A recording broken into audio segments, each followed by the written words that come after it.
Praise the Lord, everyone. Praise the Lord. Praise the Lord. I want to thank each of you for joining with me for Wednesday's daily Bible study coming from Charlene's Outreach Ministries. Our lesson for today, further plots against David. Further plots against David. Amen. And our lesson is coming from 1 Samuel 18, verses 20 through 30. Amen.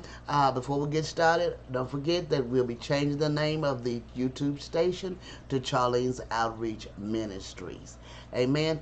Also, I want to ask if anything is said touches your heart, soul, or spirit, or you have any questions or comments, please feel free to jot them at the bottom of the screen below, and I will get to them as soon as possible. Or if you would like to request prayer, please jot it at the bottom of the screen also, and I shall add you to the prayer list. Also, before we move on any further, if you would subscribe to my channel and join with us as we get together to study and meditate on the word of the Lord. Amen. We have a powerful study going throughout the word of the Lord as we use our Union Gospel Press Sunday School book to get our lessons from. I hope you can see this. Uh, it is a wonderful Sunday school book. We utilize it, and it has been a great blessing to us to go forward in the word of the Lord. We get the lessons from them, and we get commentaries that is within my faith range, and I utilize those praying to God for guidance and direction to be able to bring out the lesson for this time period. Amen. Also, if you would, don't forget to hit the little bell to be notified each time we put out a new lesson. We add a new lesson daily that you may have something fresh in the morning to start your day with, that you will start your day with the Lord, and that He will lead you and guide you throughout your day. Amen. We're going to get ready and get started, but we have prayer. We're going to have prayer first, and then we're going to move right into the lesson. Dear God in heaven, we do thank you. We thank you because you're wonderful. We thank you because you are our counselor. We thank you because you're God Almighty. We thank you because you are our everlasting Father. We thank you that you are our Prince of Peace, Father, in all that is going on and all the things that we go through, Father, that you gives us peace of mind. You give us strength to manage and deal with all the things that's going on in each of our lives. Personally, Father, you don't have a cookie cutter thing for us. Each one is personalized. We thank you for it, Father. We thank you that the Holy Spirit rules and reigns in our minds, souls, spirits, and bodies, that we may be able, through the unctioning of the Holy Spirit, to make the right decision.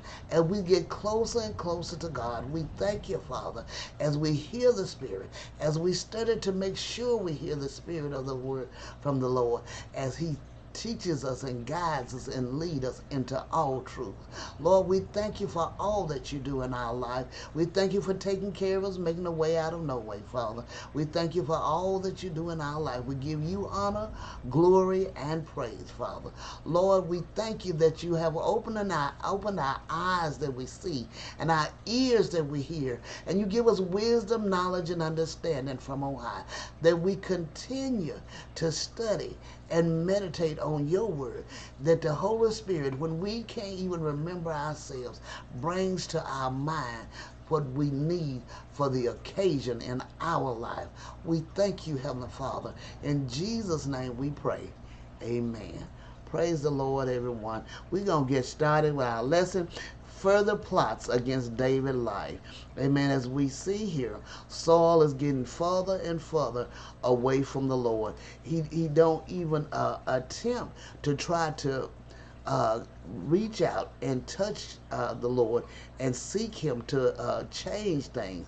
He just steadily get further and further away. Amen. And this is something we do not want to do. This is something that we see as the Scripture is showing us, that decisions we make can be awful, but the God Himself promised us that we would not be treated as Saul had been treated, that His Holy Spirit would taken away from us. But we must do our part. We must do our part, and He will be there for us and with us. Amen. It does not mean that you will not have troubles and trials in your life, but it means that He's there with you to help you make it through those troubles and trials. Amen. And as we come out of them, we have learned and grown in our spiritual walk with Him. Amen. 1 Samuel 18, verse 20 through 30 says, Now Saul's daughter Michal loved David, and they told Saul, and the thing pleased him. Saul thought, let me give her to him, that she may be a snare for him, and that the hand of the Philistine may be against him. Therefore Saul said to David a second time, You shall now be my son-in-law. And Saul commanded his servants, Speak to David in private, and say, Behold, the king has delight in you, and all his servants love you. Now then become the king's son-in-law. And Saul's servant spoke those words in the ears of David. And David said, Does it seem to you a little thing to become the king's son-in-law, since I am a poor man and have no reputation? And the servants of Saul told him thus, and so did David speak. Then Saul said, Thus shall you say to David, The king desires no bride price except 100 foreskins of the Philistines, that he may be avenged by the king's enemy. Now Saul thought to make David fall by the hand of the Philistine. And when his servant told David these words, it pleased David well to be the king's son-in-law before the time had expired. David arose and went along with his men and killed 200 of the Philistines. And David brought their foreskins, which were given in full number to the king, that he might become the king's son-in-law. And Saul gave him his daughter Michal for a wife. But when Saul saw and knew that the Lord was with David, and that Michal, Saul's daughter, loved him, Saul was even more afraid of David. So Saul was David's enemy continually. Then the commanders of the Philistines came out to battle, and as often as they came out, David had more success than all the servants of Saul, so that his name was highly esteemed. Amen. This is a wonderful and powerful lesson. As we see here, David, as we spoke of before, David did not want to be Saul's son-in-law without some type of contribution of who he was. And so Saul thought about that, and he thought within himself, if he go out to try to get foreskins off 100 people, then surely somebody's going to kill him while he's out there trying to get those foreskins. Somebody's going to shoot an arrow, and it's going to take him out. And I won't have to worry about him being my son-in-law. I won't have to worry about him becoming over me or doing better than I have done. Amen. But yet and still, he would mention time and time again, God is with him. But he didn't realize truly what that meant. When God is for us, he's more than the world against us. Amen. And he was protected. So as he went out to get the foreskin, and he was pleased to do so. And I can only imagine Saul's daughter being in love with David, that he must have liked her very similar himself, and he was pleased to try to reach out to be considered worthy of taking her as his wife. Amen. Commentary says Saul's design is altogether evil. Whether he withholds one daughter or promises another, it is but with a view to ruin David. But the humbleness of David's mind under the gracious power of God defeats all his stratagems.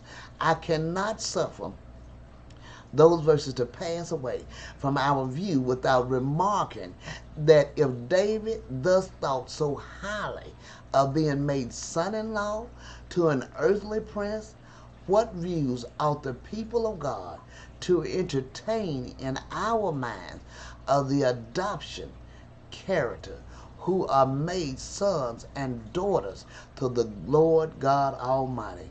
We are made sons and daughters to the Lord God Almighty. We should want to push forward to do whatever He would ask us to do.